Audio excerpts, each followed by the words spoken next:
Hopes for a lasting peace in Ethiopia's Tigray province are dashed again. As a truce unravels between the government and the Tigray People's Liberation Front, is Ethiopia on the brink of more dangerous destabilization and an ever more severe humanitarian crisis? I'm Andrea Sankey, and today's newsmaker is Ethiopia.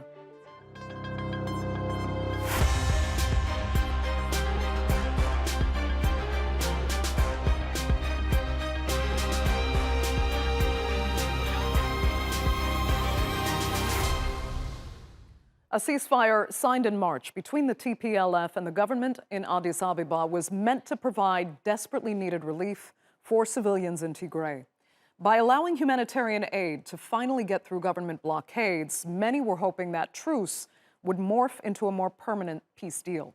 But 5 months later, severe fighting has erupted again, making basic electricity, fuel, and medicine a luxury.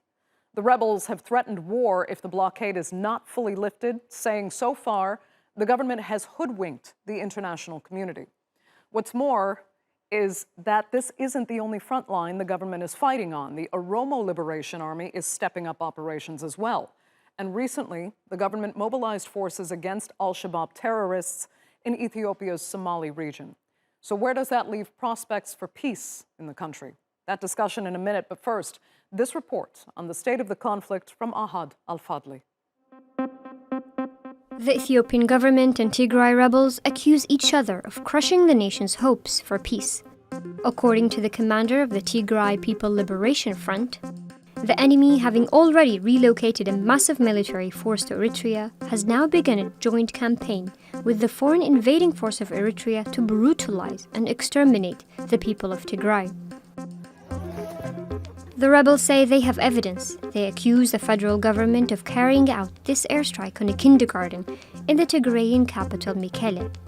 4 civilians were killed, and 3 of which were children. The government denies the allegations, saying the Air Force only targeted military sites. It contends the civilian deaths were staged. Meanwhile, the UN has urged both sides to restore agreed-upon ceasefire. Deeply shocked and saddened by the news of the resumption of hostilities in Ethiopia.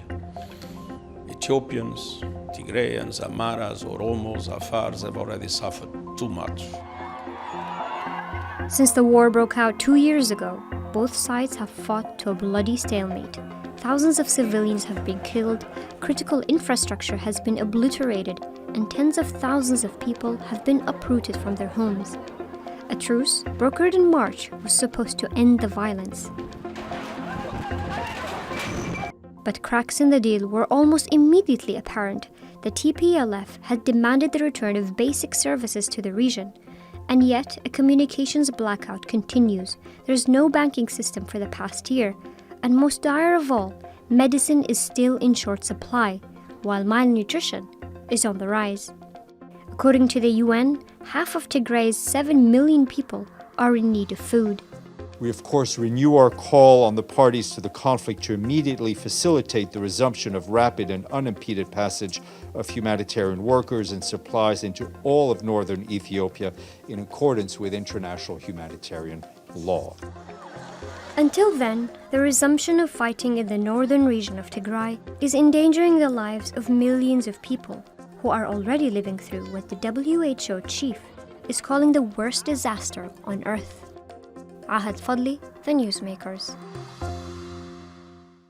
Well, the worst disaster on Earth could now deteriorate even further if some semblance of peace is not found. So what's behind this failed truce, and what, if anything, can return Ethiopia to stability? Let's discuss that now with our panel. And joining me from Washington is Meaza Gebremedhin. She is an international relations specialist and a Tigrayan activist.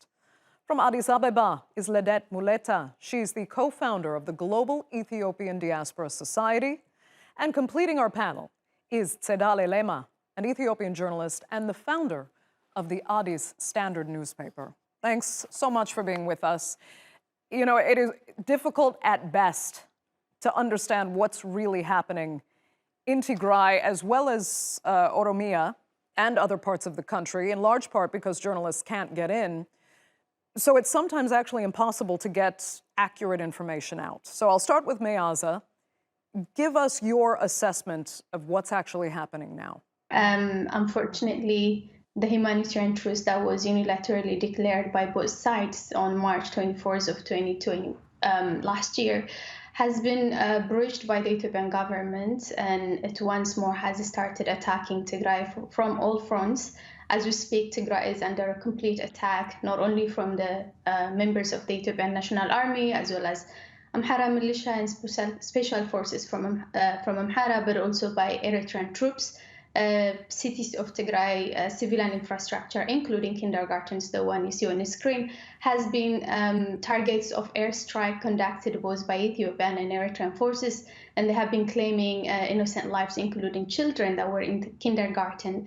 So although the Tigray government and the people have made great strides in showing their commitment and readiness for peace talks, the Ethiopian government has manipulated the time that was given to them during the unilateral ceasefire, and they regrouped themselves, they amassed their forces, and they once more have started their genocidal mission against the people of Tigray. As we speak, as I said, there are multiple war fronts that are targeting civilians, innocent people all across the region. Okay, so Ledet, is it all on the government orchestrating what is being described now as a genocidal mission by Meaza? Thank you for having me, Andrea. I obviously completely disagree with Meaza because a ruling government anywhere in the world does not commit genocide on its own people while they actually have power to lead the country.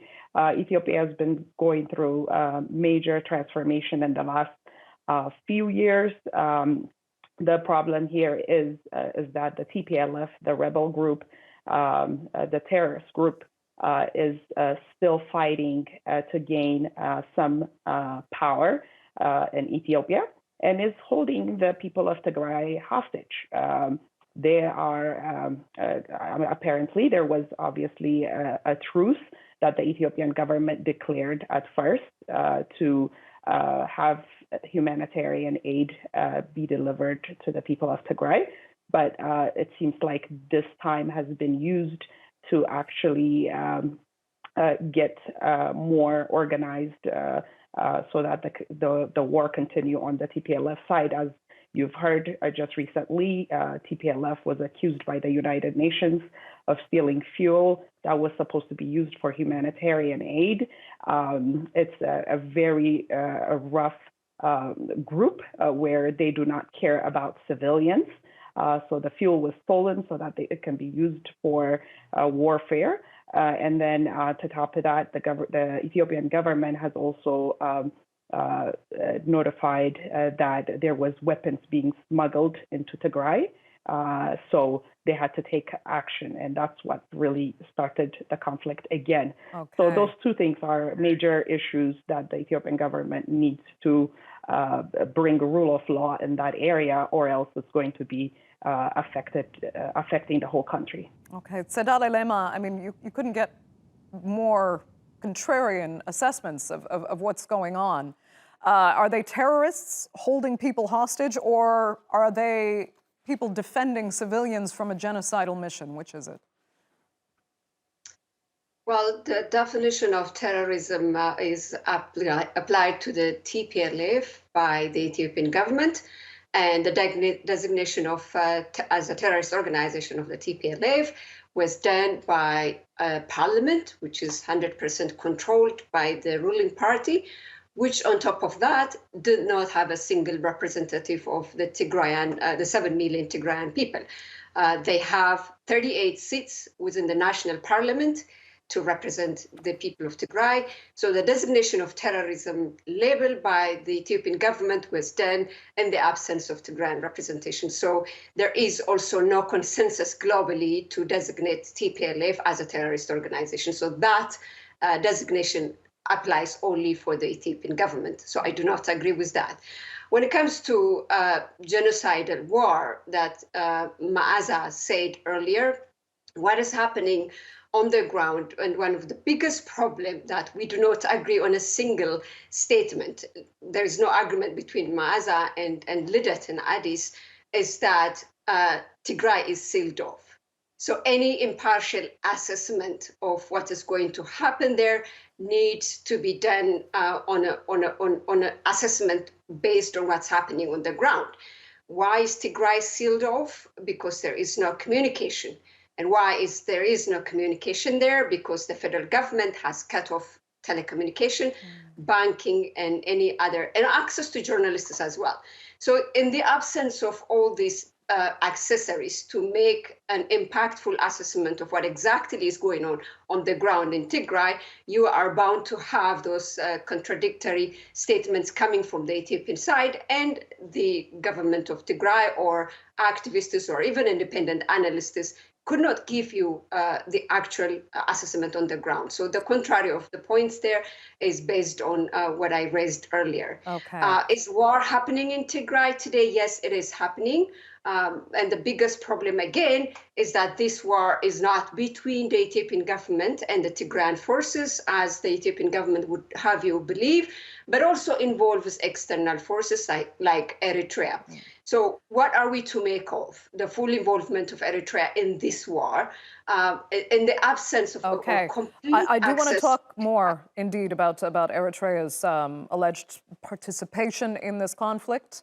But let me come back to Ledet quickly, because, and Ledet, I did want to ask you, and please do address the fact, because there is a major issue about getting information out of these conflict areas. Okay. Is the government in Addis doing itself perhaps a disservice by blocking all communications and keeping journalists out? I wanted to clarify, the Ethiopian government, first of all, is not the only country that have designated TPLF as a terrorist. In the past, the United States has designated TPLF as a terrorist group, and then other countries in the statement that I'm going to have to push back on this.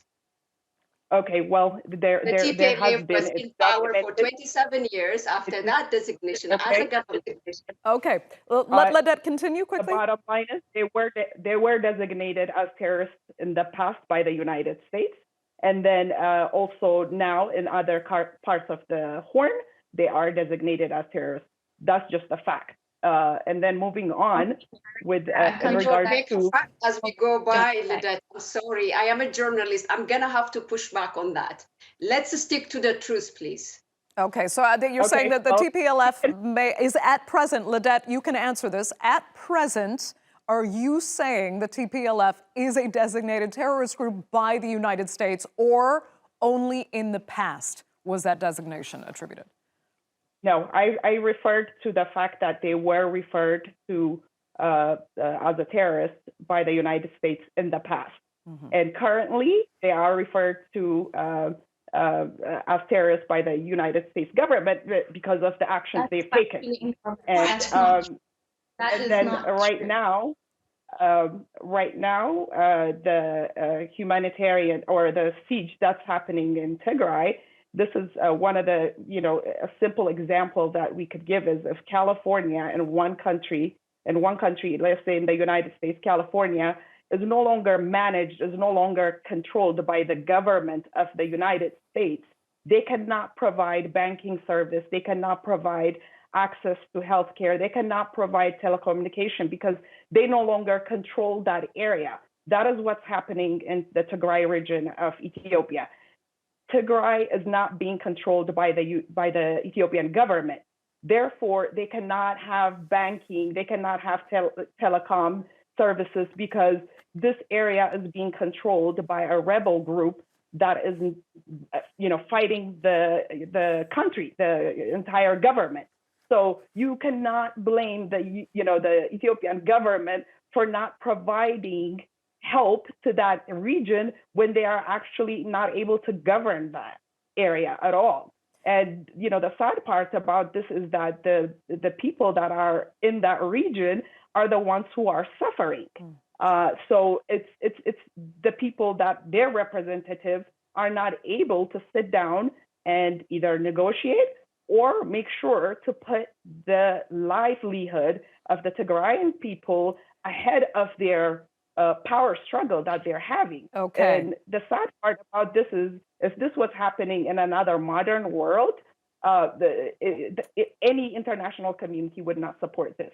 So the bottom line is, if, you know, as much as we need to care for the people in the Tigray region, we need to let those terrorists, stop what they're doing, so that people can have access and be part of the country that they are rightly part of. Meaza, I know you've been waiting to jump in. Go ahead.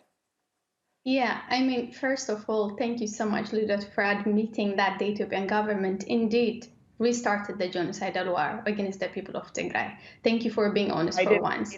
Second of all, I do not believe there's genocidal war.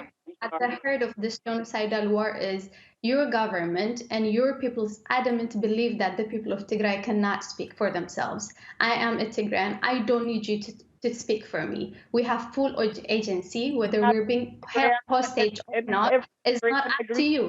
The people of Tigray have elected TPLF, 2.5 million and more people have elected them and instituted them as a legitimate government of our region. So you and your government needs to get along with that fact and get over it. The TPLF is our legal, democratically elected representative. And any government that is interested in having a peaceful resolution in the country ought to and take this fact to heart and work with that. Second of all, the TPLF is not registered as a terrorist organization in the United States currently, as you say. That is a blatant lie, and that is infactual. Second of all, the Ethiopian government, without our representation in the parliament, did designate the people of Tigray and their representatives as a terrorist group. This is yet another hate campaign against the people of Tigray. And the TPLF is not designated as a terrorist group currently anywhere else. We heard that. I think that's been made clear. There's maybe a difference of opinion there, but currently the United States does not list the TPLF as a designated terrorist group. But I want to come back to Tzedale, because I need to ask you if you can speak as an objective observer. The TPLF, does it truly represent the interests of the Tigrayan people? Andrea, I am absolutely the wrong person to ask that question. What I know is that an election took place, a local election has taken place in 2019 when the TPLF, at that time governing the region, defied the federal government decision to postpone indefinitely the election, and they went for the local election. Now, do not mistake this as an election, because this is what I often see as an election for the national parliament's representative. This election that happened on the 9th of September 2019, or 2020, I'm sorry, was a local election for local representatives of the council in the Tigray regional government. 2.7 million people participated in this election. To my understanding, nobody has been held at gunpoint to go out and elect their local representatives. So that means locally, the TPLF is an elected party by the people of Tigray. So they are the ones who should be saying whether TPLF represents them or not. And in a way, this is also the biggest problem by the federal government, in that this disregards the self-administration desire by the people of Tigray for voting TPLF as a political party to represent them locally. They would have voted them if the election was for national parliament as well. So this is when really we have to say, let the people of Tigray decide. So if you're saying that the people of Tigray have decided that the TPLF is the government they want representing their greater interests, and the government is saying that basically the TPLF is a terrorist group that works against the interests of its own people. I have to ask you then, where do you think there is any scope now for negotiations and for peace talks if these are the two main parties and stakeholders in this conflict? Well, the first thing, even the A3 at the UN Security Council asked last year during one of the sessions was for the government to lift the designation of terrorism out of the TPLF and sit down for negotiation. The problem now is that if the government is adamant in its designation of terrorism, designating TPLF as a terrorist organization, that in itself presents a challenge for the government to sit in the negotiation table with a party that they designated as a terrorist organization. So the first thing that needs to happen if a peace is to be given an opportunity is for the government to lift that designation, which, don't forget, was done in the absence of 38 representatives of parliament of the Tigrayan people. So lift that designation so that you have an opportunity to give peace a chance through dialogue. Ledet, is that an option, to lift that designation? I mean, the designation is just, a word. It's the actions that matter. The TPLF has been in power for 27 years. And while they have been in power for the last 27 years in Ethiopia, they've done nothing but loot the country. And now they're using the people of Tigray as their, as hostage to still find a way to come into power. I actually think that, I've said this before on your show, that this is going to truly be up to the people of Tigray. The people of Tigray is the ones that are going to experience. They are the ones suffering from the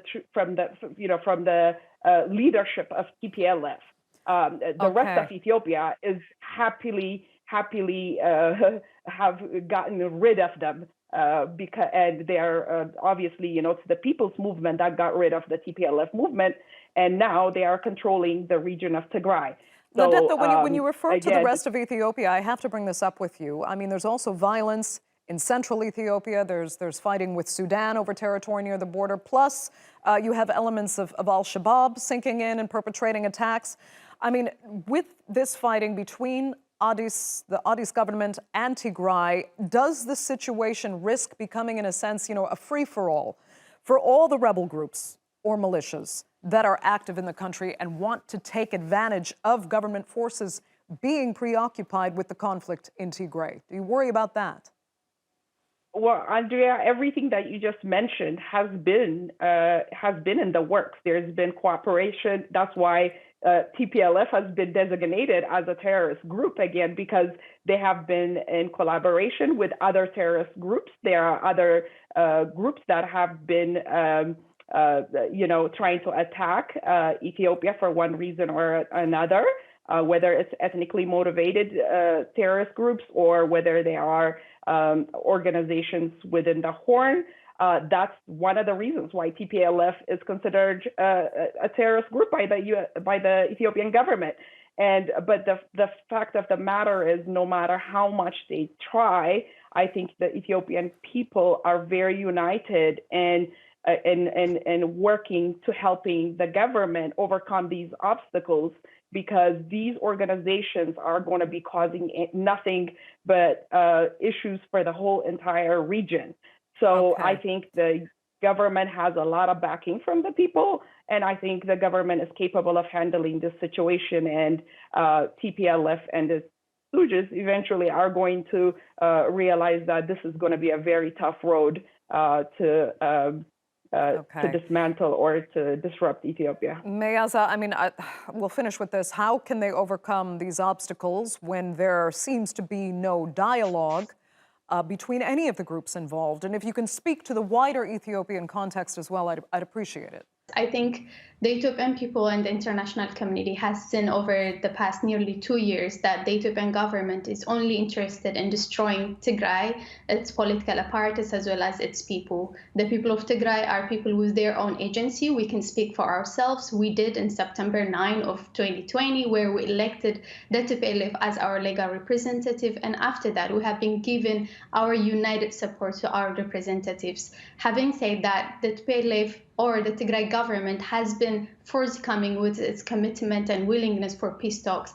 For example, they freed thousands of war prisoners, people that were captured, like the ones you see on the video. They did withdraw from areas that they had control for defensive purposes. They took so many initiatives that clearly shows their concerted efforts for peace. However, the Ethiopian government took that as a weakness and prepared itself and launched another round of genocidal war. And this is being done with impunity, because the international community continues to play this both sides, and they continue to fall for the propaganda that you have been hearing from Ledet and from the Ethiopian government. All of this could come to an end if the international community really can summon a political will and impose sanctions on Ethiopia and take concrete steps that would force Abiy Ahmed and its cronies to come to the negotiation table, because it's the Ethiopian government and Eritrea that continue to undermine Ethiopian constitution as well as international relevant laws by imposing state-imposed siege and blockade against the people of Tigray, and in a way waging another form of war that has been claiming so many lives. That will unfortunately have to be the final word for this edition of the Newsmakers. I'd like to thank all three of my panelists so much for being with us. I'm sure we'll be discussing this much further in the near future. And thank our viewers, of course, for tuning in as well. Remember, you can follow us on Twitter, and do be sure to subscribe to our YouTube channel. I'm Andrea Sankey, and we'll see you next time.